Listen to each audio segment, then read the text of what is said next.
Bueno, comencemos entonces con la clase número 3. Hoy vamos a empezar a hablar de sistemas de presiones múltiples. Eh, bueno, los sistemas de presiones múltiples son los que tienen dos o más bajas presiones. Recordemos que las presiones bajas de un ciclo son las que están entre la salida de la válvula y la admisión del compresor.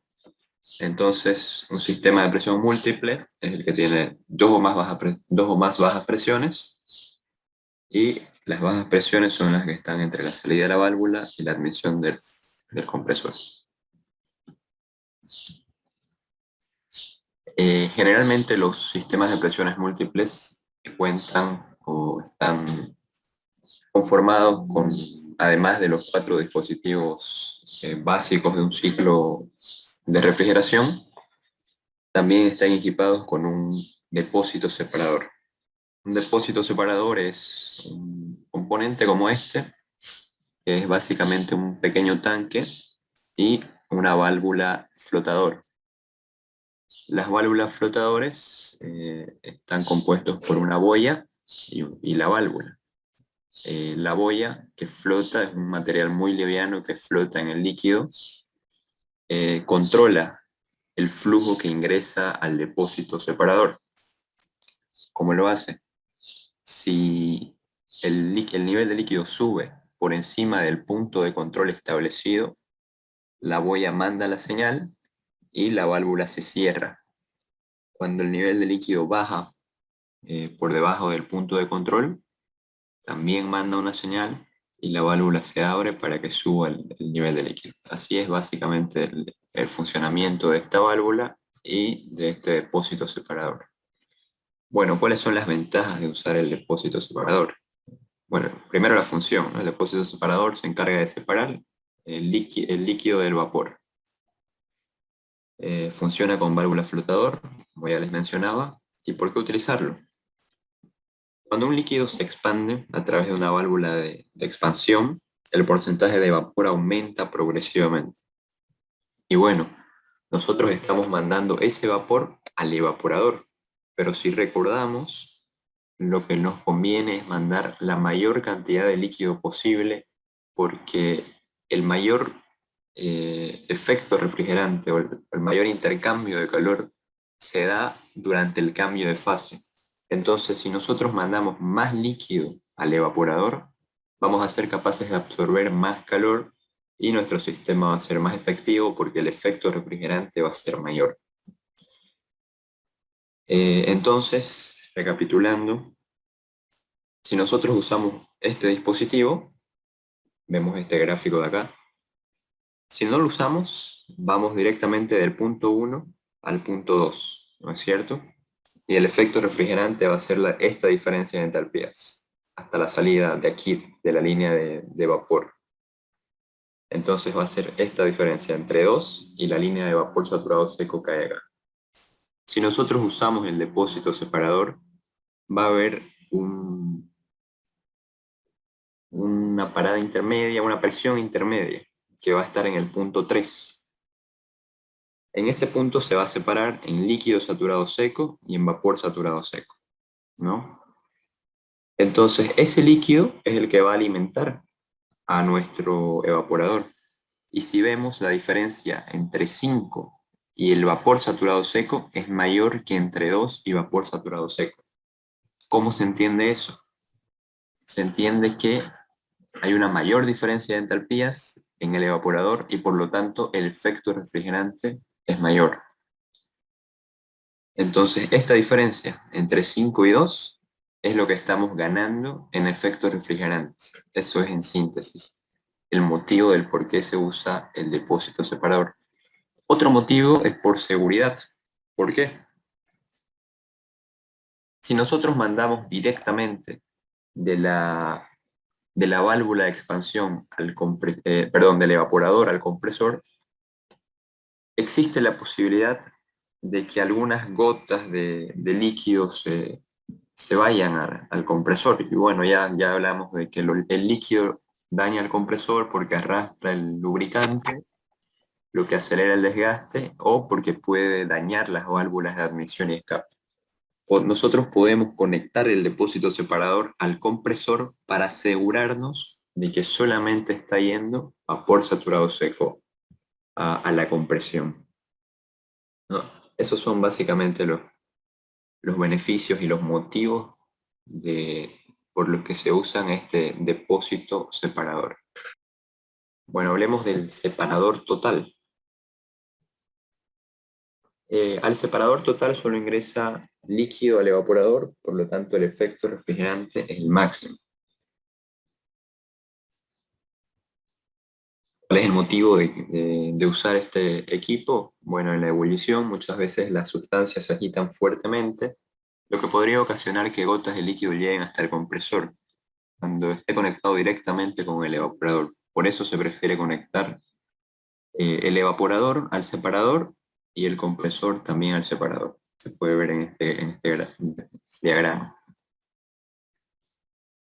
El evaporador en este ciclo, es decir, cuando usamos el separador total, el evaporador suele conocerse como evaporador inundado, porque solamente está ingresando líquido y con flujo constante. Bueno, este es un ciclo con un separador total.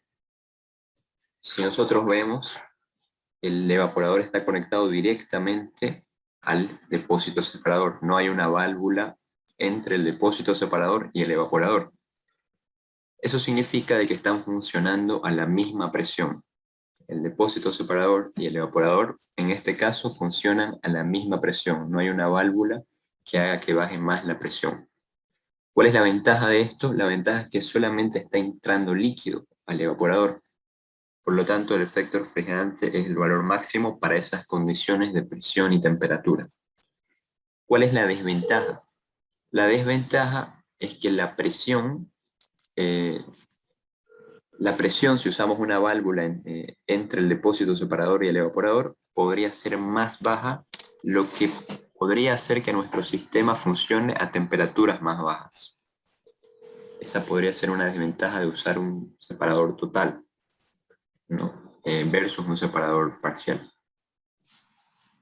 Este es el ciclo con un depósito separador, con un separador total. Está conformado por, bueno, el evaporador, el compresor, el condensador y este es el depósito separador, que en este caso se conoce como separador total porque no hay una válvula entre el depósito y el evaporador. Este es el diagrama presión-entalpía para este depósito separador. Como siempre, la salida del condensador es líquido saturado seco. Ese líquido saturado seco va a la válvula de expansión, se expande y sale a la presión del evaporador, porque este depósito y el evaporador funcionan a la misma presión, en este caso. Y el estado 2 es mezcla, ¿no? La salida de esta válvula es mezcla, este estado antes de entrar al depósito separador. Ingresa al depósito separador, el refrigerante ingresa al depósito separador y se separa en vapor saturado seco y líquido saturado seco, a esa versión. El líquido saturado seco ingresa al evaporador, absorbe calor y sale del evaporador como vapor saturado seco.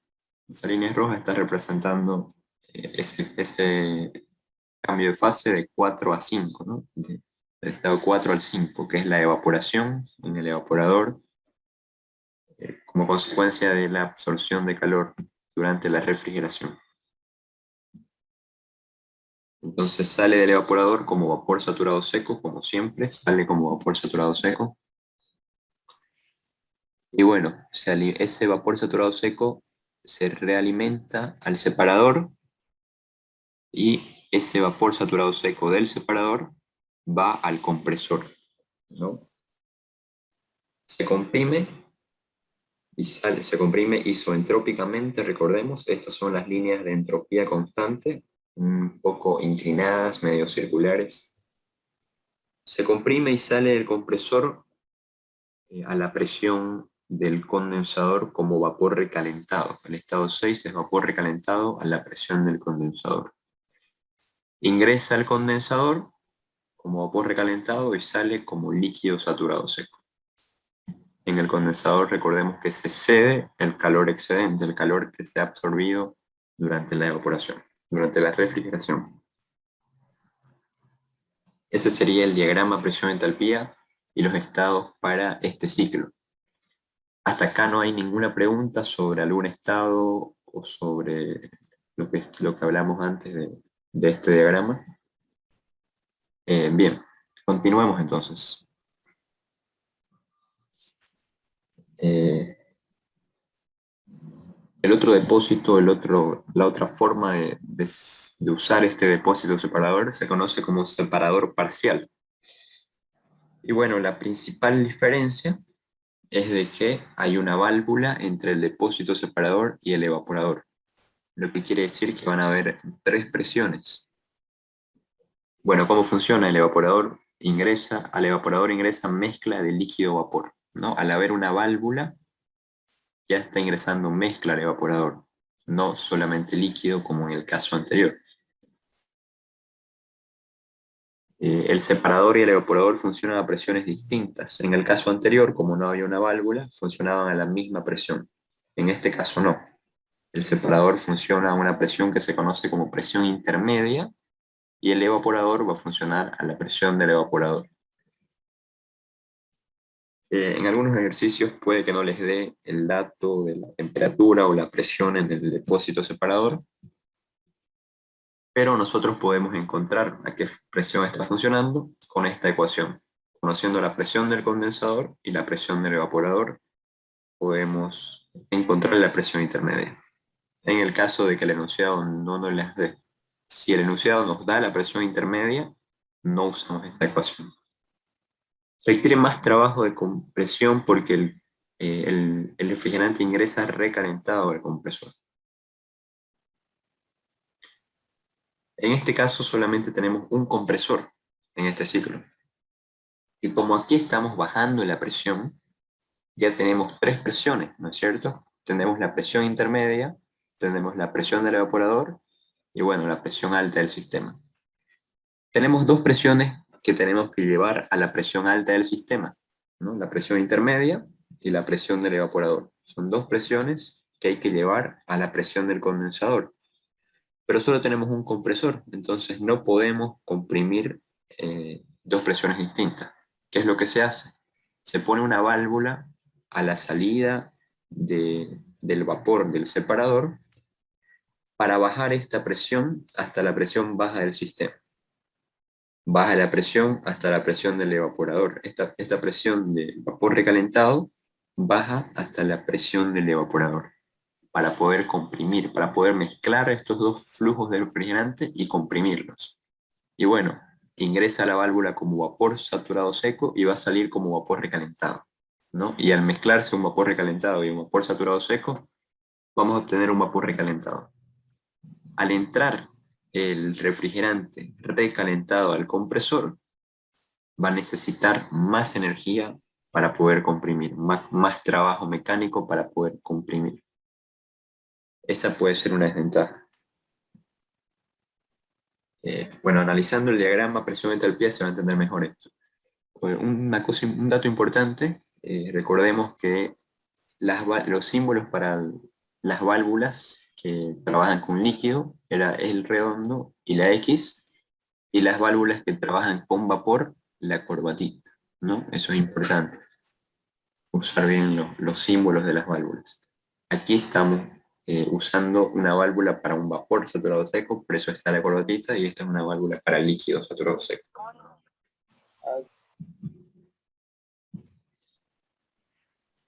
Bien, el diagrama presión-entalpía para este ciclo es el siguiente. Como siempre, la salida del condensador va a ser líquido saturado seco, que va a ingresar a la válvula de expansión, se expande hasta la presión intermedia, hasta la presión del depósito separador. Esa es la presión intermedia. En este punto, antes de entrar al depósito, está en zona de mezcla. El estado 2 es una mezcla a la presión intermedia. Ingresa al separador y se va a separar en líquido saturado seco y en vapor saturado seco.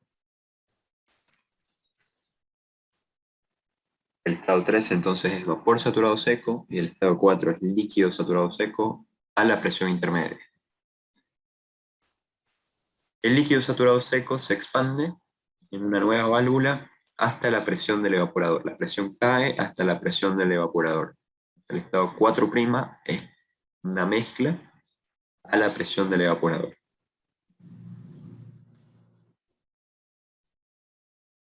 Ahí está. Mezcla a la presión del evaporador. El refrigerante va a ingresar al evaporador, absorbe calor y sale de él como vapor saturado seco a esa misma presión. Siempre sale del evaporador como vapor saturado seco y el condensador como líquido saturado seco. Bien, ¿qué pasó con el vapor que se está separando en el depósito separador? El vapor del estado 3. Les decía que como tenemos la presión intermedia y la presión baja del sistema, esas dos presiones es necesario llevarlas a la presión del condensador. Y para eso es necesario usar dos compresores, porque tenemos dos presiones distintas. Pero en este caso solo tenemos un compresor. Entonces, ¿qué es lo que se hace? Bajar. Como no podemos subir esta presión hasta la presión intermedia, lo que se hace es usar una válvula para que todas las presiones bajen hasta la presión más baja. En este caso, la presión más baja es la presión del evaporador, ¿no? Y la presión que vamos a tener que bajar hasta la presión del evaporador es la presión intermedia. Esto se hace solamente porque no tenemos otro compresor, porque no hay ningún beneficio en hacer que se expanda vapor saturado seco a vapor recalentado, porque el objetivo es refrigerar. Y en este caso, el vapor saturado seco ya no es capaz de cumplir esa función, ¿no es cierto? Entonces, al bajar la presión, se puede decir que estamos perdiendo eficiencia en el sistema, pero es necesario en este caso porque solo tenemos un compresor.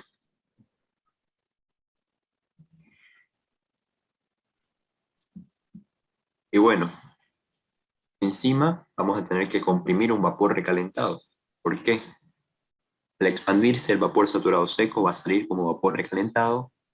Ahora sí, como ya está a la misma presión del vapor saturado seco que sale del evaporador, van a poder mezclarse esos flujos. La condición para que dos fluidos se mezclen es que estén a la misma presión, ¿no es cierto? Ahora sí van a poder mezclarse y el resultado de esa mezcla es el estado 7, que es un vapor recalentado. Ese vapor recalentado es el que va a entrar al compresor. Y recordemos que comprimir un vapor recalentado consume más energía, más trabajo mecánico que comprimir un vapor saturado. Entonces, en ese aspecto, nuestro sistema va a perder eficiencia. Recordemos que el coeficiente de operación es inversamente proporcional al trabajo de compresión. Entonces, si hay más trabajo de compresión, nuestro coeficiente de operación va a ser menor.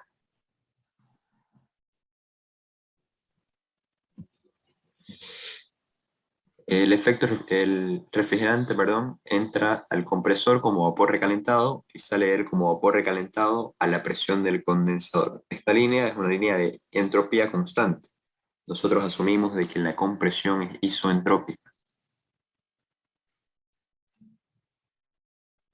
Y por último, el vapor recalentado ingresa al condensador y sale de él como líquido saturado seco en el estado 1. Cede calor y sale como líquido saturado seco en el estado 1. Ese sería el diagrama para un ciclo con un depósito separador parcial. Bien, continuemos entonces. Hoy vamos a hacer un ejercicio con un depósito separador total. Ese es el diagrama presión-entropía del ciclo con un depósito separador total. Ya lo analizamos con detalle anteriormente, entonces vamos directo a resolver el ejercicio. ¿Qué dice el enunciado? Un sistema de compresión de vapor dispone de un evaporador de tipo inundado. Al decir un evaporador de tipo inundado, ya nosotros tenemos que saber que el sistema tiene un separador total. La temperatura ambiente es de 35 grados centígrados y la temperatura de evaporación es de menos 12 grados centígrados. La capacidad del evaporador es de 3,5 toneladas de refrigeración. Determinar el efecto refrigerante, el flujo másico en el evaporador, el trabajo en el compresor y el coeficiente de operación. ¿Cuáles son los datos? Nos da la capacidad de refrigeración, que es de 3,5 toneladas de refrigeración. Nos da la temperatura del evaporador, de menos 12 grados centígrados. Y nos da la temperatura ambiente. Ojo con este dato. Aquí nos está dando la temperatura del evaporador, no la temperatura de diseño. Entonces, sí podemos trabajar directamente con esta temperatura porque es la del evaporador, ¿ya? En el caso de la temperatura ambiente, no. Esta temperatura ambiente nos va a servir para encontrar la temperatura del condensador. El efecto refrigerante para este ciclo sería la diferencia entre la entalpía 5 y la entalpía 4. Recordemos que es la diferencia entre la entalpía de salida y la entalpía de entrada en el evaporador. Esa es la ecuación de capacidad de refrigeración, el flujo másico por efecto refrigerante. Con esta ecuación vamos a encontrar el flujo másico en el evaporador. Nos está pidiendo el flujo másico en el evaporador, el enunciado. Entonces, con eso vamos a encontrar el flujo másico en el evaporador. Dividiendo la capacidad, que nos la está dando, es de 3,5 toneladas, entre el efecto refrigerante, que lo vamos a encontrar una vez determinemos los estados 4 y 5. ¿Qué más nos pide el enunciado? El trabajo de compresión es la diferencia entre la entalpía de entrada y la de salida del compresor. En este caso es la entalpía 3 menos la entalpía 6. Y por último nos pide el coeficiente de operación. Hasta ahora hemos estado usando esta ecuación para coeficiente de operación, pero yo en las primeras clases les dije de que no se la suele usar en todos los casos porque aquí no estamos considerando los flujos máxicos, tanto del evaporador como del compresor.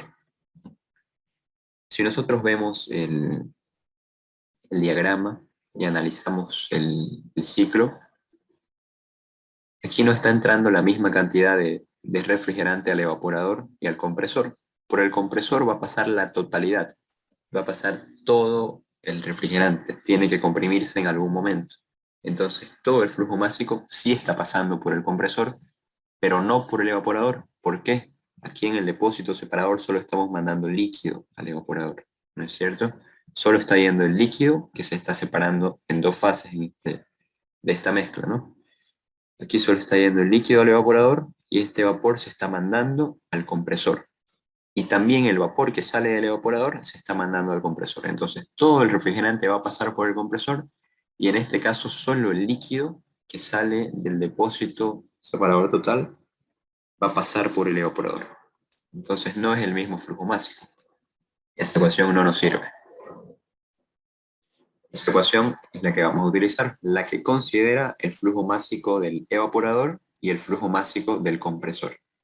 Entonces, coeficiente de operación es igual a flujo másico del evaporador por efecto refrigerante y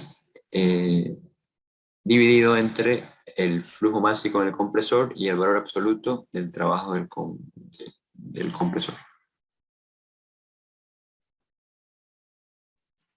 Comencemos con el estado 1. Para el estado 1 tenemos el dato de la temperatura ambiente. No podemos trabajar con la temperatura ambiente porque no es esa la temperatura de nuestro sistema, en este caso de nuestro condensador. Recordemos que nosotros utilizamos esa ecuación. Temperatura del condensador menos temperatura ambiente igual 10 grados centígrados. Entonces la temperatura del condensador va a ser igual a 45 grados centígrados. La temperatura del condensador tiene que ser mayor que la temperatura ambiente para que nuestro sistema sea capaz de ceder el calor excedente, ¿no? Si esta temperatura del condensador fuera igual o menor, no podría ceder calor y por lo tanto el ciclo no va a funcionar. El estado 1 es líquido saturado seco, por lo tanto el título es 0. Entonces, como ya conocemos la temperatura y sabemos que el título es 0, directamente entramos a la tabla con el dato de temperatura. Está entre estos dos, entre 37 y 48. Y ubicamos la entalpía del líquido saturado seco, que está entre 17 y 20. ¿No? Interpolamos y determinamos que la entalpía 1 es igual a 19,07. Con eso queda definido el primer estado. También podemos determinar la presión, ¿no? Generalmente se suele trabajar con el dato de las presiones y nos puede ser útil saber cuál es la presión alta del sistema. La presión más alta del sistema es de 11,14. También interpolando con la temperatura, ¿no? El estado 2 es una mezcla, es la salida de la válvula de expansión. Es una mezcla que está a la presión intermedia. Al ser la salida de una válvula de expansión, sabemos que la entalpía va a ser igual a la del estado anterior, ¿no? Las válvulas son isoentálpicas. Entonces la entalpía 2 va a ser igual a la entalpía 1, 17,07, 19,07. El estado 3 y el estado 5 son los mismos, solamente que con diferente flujo másico. Es vapor saturado seco a la presión baja del sistema, a la presión del evaporador. Aquí podemos observar que no es el mismo flujo másico porque este estado 3 es la totalidad del vapor, ¿no? Del refrigerante.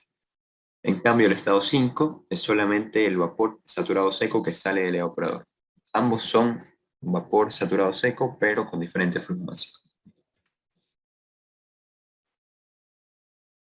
¿A qué temperatura? Recordemos que el depósito separador, cuando es un separador total, funciona a la misma presión que el evaporador. También es por eso que el estado 3 y el estado 5 son vapor saturado seco, en el mismo punto. Utilizamos entonces la temperatura del evaporador, ¿no? Que es la misma a la que funciona el separador. Esa temperatura es de menos 12 grados centígrados y el título en este caso es 1, ¿no? El título de calidad es 1 porque es un vapor saturado seco. Con la temperatura y sabiendo que es un vapor saturado seco, entramos a la tabla, ubicamos el valor de la temperatura y leemos el dato de la entalpía del vapor saturado seco, que es de 43,51. Con eso queda definido el estado 3, y en este caso es igual a la entalpía del estado 5, 43,51.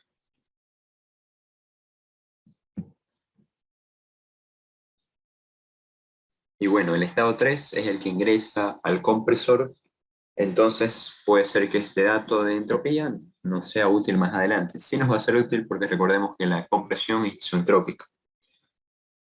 Entonces leemos la entropía del vapor para esa misma temperatura y es de 0,167. Esa sería la entropía del estado 3, que es igual a la del estado 5 y va a ser igual a la entropía del estado de salida del compresor.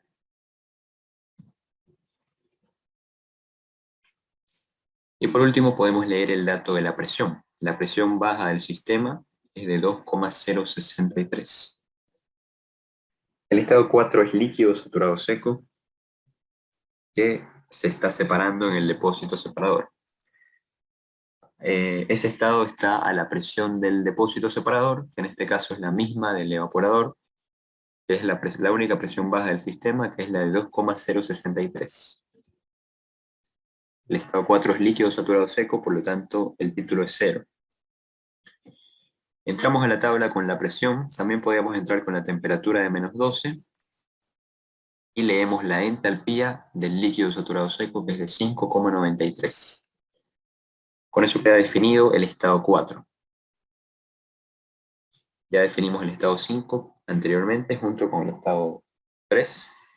Entonces nos queda definir el estado 6. El estado 6 es la salida del compresor. La salida del compresor, a la salida del compresor la presión es igual a la del condensador. Y esa presión ya vimos que era 11,14, ¿no? La presión de 45 grados centígrados que leímos de la tabla. ¿Qué más sabemos del estado 6? Sabemos la entropía, porque conocemos la entropía del estado 3, y como el compresor funciona isoentrópicamente, la entropía del estado 6 va a ser igual a la del estado 3, 0,167.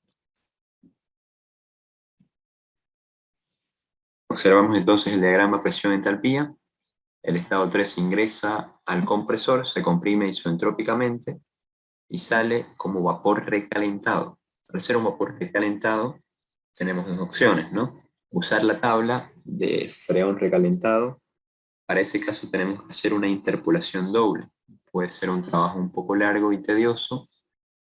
Y la forma más directa y menos complicada es usar el diagrama presión-entalpía.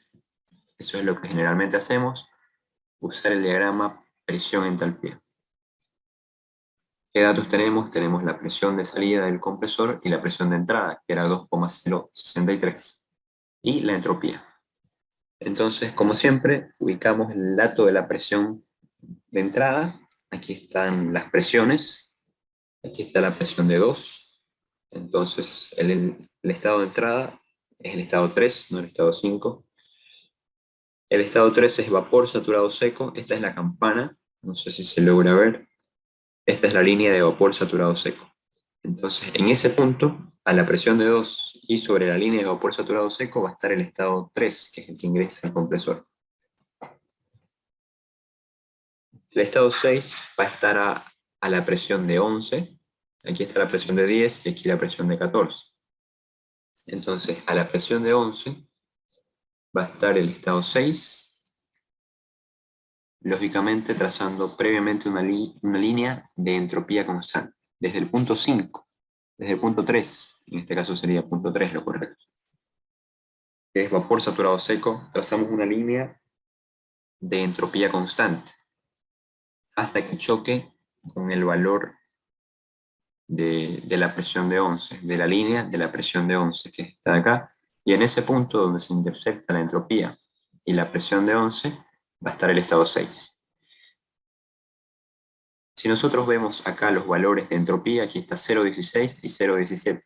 Nuestra entropía es 0,168 prácticamente. Entonces va a estar un poco a la izquierda de esta línea de 0,17. Es correcto que el estado 6 esté en este punto.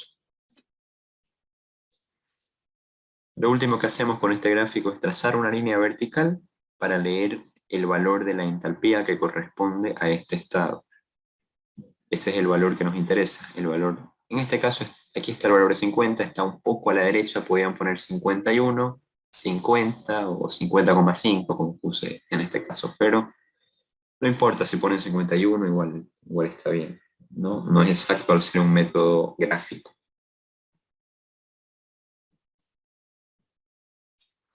Y bueno, con eso queda definido el estado 6 y ya podemos determinar lo que nos pide el enunciado. Lo primero que nos pedía es el efecto refrigerante, es la diferencia entre la entalpía 4 y la entalpía 5. Entonces, la entalpía 5 era 43,51 y la entalpía 4 era 5,93. El efecto refrigerante es 37,51. Recordemos que les dije que cuando se usa un separador total, el efecto refrigerante es el máximo para esas condiciones de presión y temperatura, ¿no?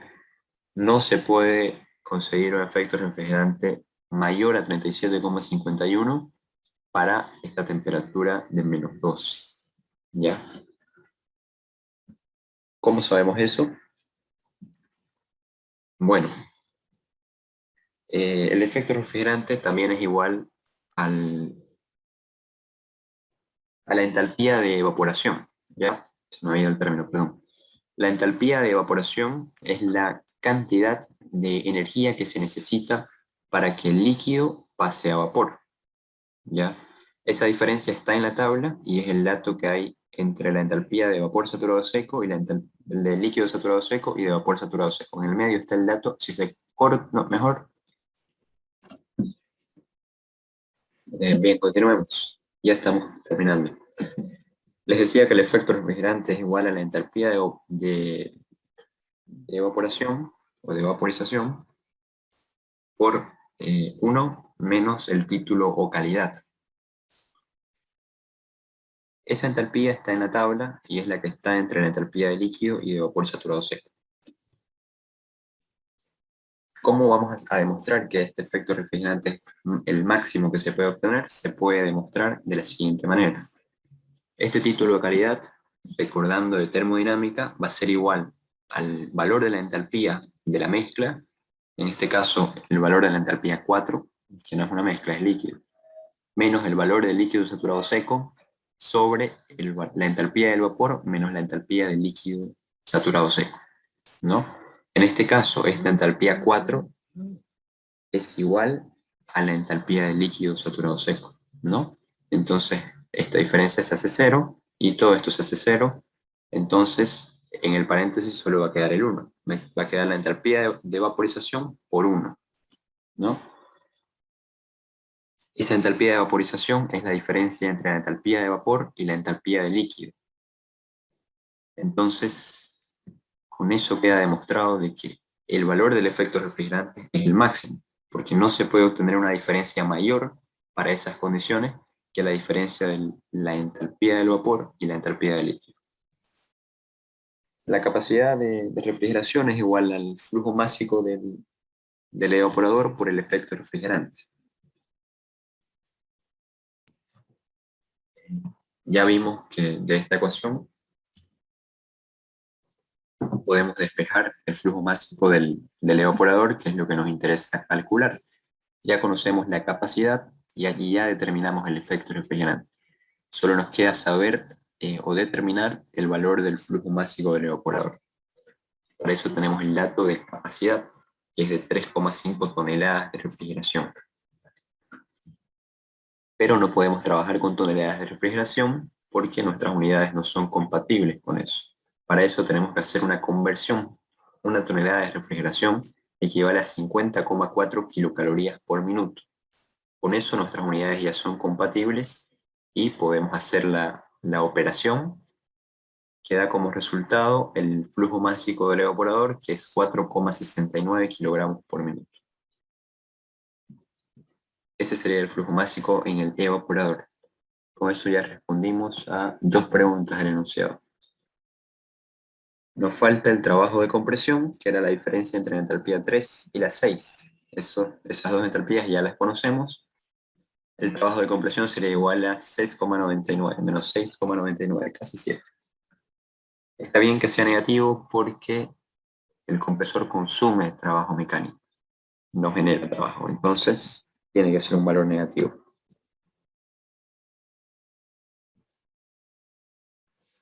Y por último, tenemos que determinar el coeficiente de operación. Para eso es necesario que conozcamos el flujo másico del evaporador y del compresor o una relación entre estos flujos. En este caso conocemos el flujo másico del evaporador porque nos dieron la capacidad de refrigeración, pero no conocemos el flujo másico del compresor. Para eso vamos a tener que hacer un balance. Vamos a hacer un balance en el depósito separador. Ese va a ser nuestro sistema termodinámico. Si nosotros observamos, nuestro sistema va a tener 2 entradas y 2 salidas. Las entradas son el estado 1, nuestra frontera está más allá de la válvula, para simplificar los cálculos. La entrada es el estado 1 y el estado 5, son nuestras entradas. Las salidas, el estado 3 y el estado 4. Entonces, haciendo un balance de masa, flujo másico de entrada va a ser igual a flujo másico de salida. Es un sistema abierto. Las entradas son el flujo másico 1 y el flujo másico 5, y la salida es el flujo másico 3 y el flujo másico 4. Podemos hacer un balance de energía con la primera ley, o directamente de este balance de masa, obtener el balance de energía de la siguiente manera, multiplicando el flujo másico 1 por la entalpía 1, flujo másico 5 por la entalpía 5, y así, el flujo másico por su respectiva entalpía. Y vamos a llegar a lo mismo que haciendo un balance con la primera ley. Entonces, así quedaría nuestro balance de energía. Esos serían los dos balances que necesitamos. El balance de masa, este de acá, flujo másico 1 más flujo másico 5 igual a flujo másico 3 más flujo másico 4. Y el balance de energía que queda así, flujo másico 1 por entalpía 1 más flujo másico 5 por entalpía 5 tiene que ser igual a flujo másico 3 por entalpía 3 más flujo másico 4 por entalpía 4. Haciendo un balance general de todo el ciclo de masas, vemos que el flujo másico 1 es igual al flujo másico 2, ¿no? Todo el refrigerante va a ingresar por esta válvula en algún momento, y bueno, después al depósito separador. El flujo másico 6 también es igual al 1 y al 2, porque todo el refrigerante en algún momento va a tener que pasar por el compresor, y de igual manera, igual al flujo másico 3, porque es el que alimenta el compresor. Todo el refrigerante en algún momento va a ser vapor saturado seco, se va a alimentar al compresor. Esos 4 flujos másicos son iguales. El flujo másico 4 y el flujo másico 5 también son iguales. El líquido que sale del depósito separador se evapora y sale como vapor saturado seco. Lo único que cambia es el estado, el flujo másico es el mismo. Bien, volviendo al balance de este sistema termodinámico, nuestro balance de energía quedó así, ¿no?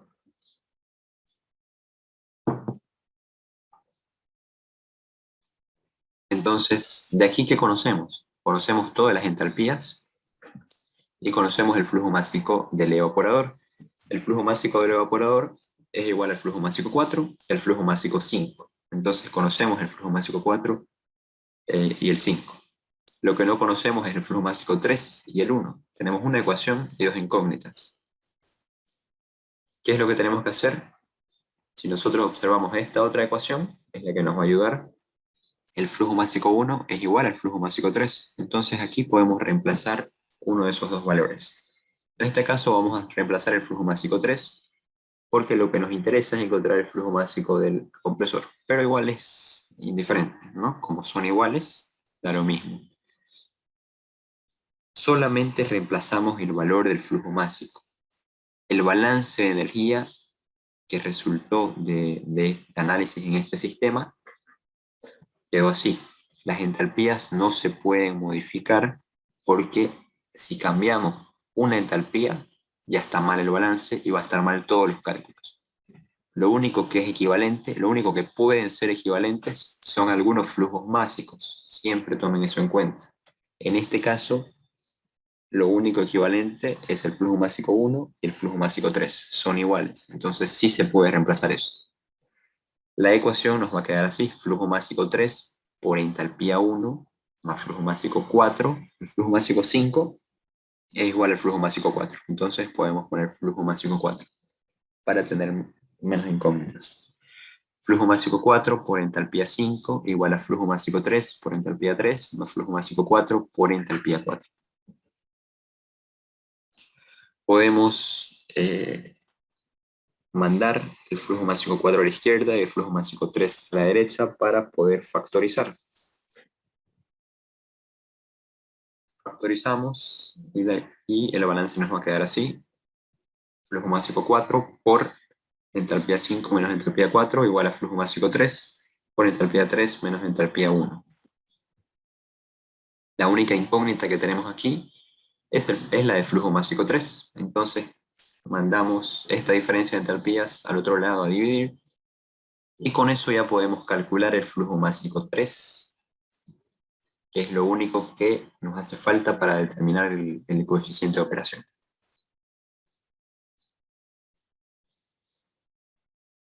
Bien, el flujo másico 3 entonces sería igual a 7,21, ¿no? Ese es el flujo másico total del sistema. La cantidad total de refrigerante que está pasando por el sistema, 7,21 kilogramos por minuto. Ese sería el flujo másico en el compresor.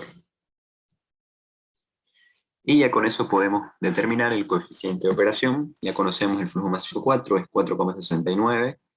El efecto refrigerante es 37,58. El flujo másico 3 es 7,21. Y el trabajo de compresión es 6 menos 6,99.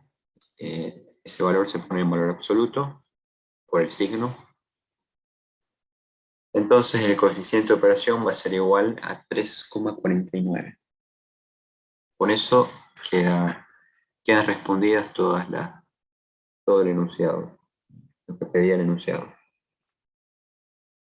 Bien, para ir finalizando, vamos a hacer un caso hipotético con este mismo ejercicio. ¿Qué hubiera pasado si el enunciado no nos daba el dato de capacidad de refrigeración, que fue el que nos ayudó a calcular el flujo másico en el evaporador Y ese flujo másico en el evaporador después nos ayudó a calcular el flujo másico en el compresor. Pero ¿qué hubiera pasado si el enunciado no nos hubiera dado la capacidad en el evaporador? También se puede resolver el ejercicio, pero de otra manera. ¿Qué era lo que había que hacer? Vemos la ecuación de capacidad de operación y vemos que es necesario conocer los flujos máximos, pero si no nos hubiera dado este dato no había forma de conocerlos. ¿Qué es lo que hacemos en estos casos? Encontramos una relación entre el flujo máximo 4 y el flujo máximo 3. Esa relación entre el flujo máximo 4 y el flujo máximo 3 podíamos encontrarla en este punto del análisis anterior. Vamos a volver un momento al análisis anterior. Nuestra ecuación quedó ahí, ¿no?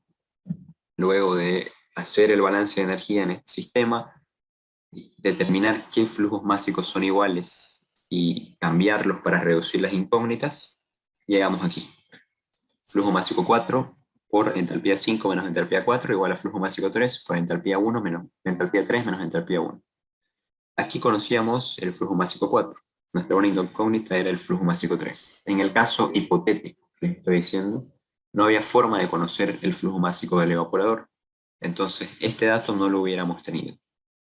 Lo único que teníamos que hacer era hallar una relación, mandar este flujo másico a dividir, o el flujo másico 4 a dividir, y las entalpías también a dividir. Podemos mandar, por ejemplo, flujo másico 4 a dividir al otro lado, y esta diferencia de entalpías a dividir al otro lado. Ahorita se entiende mejor eso.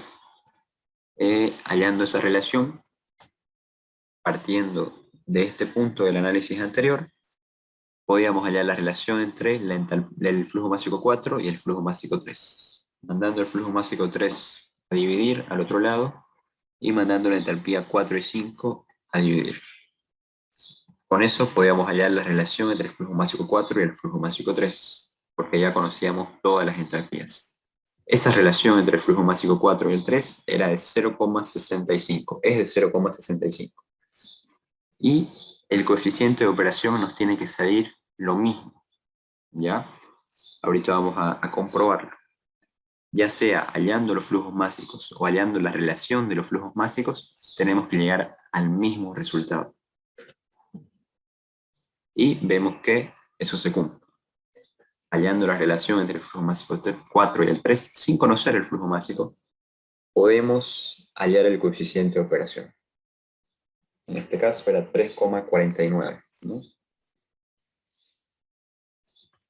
Bueno, y con eso terminamos la clase de hoy.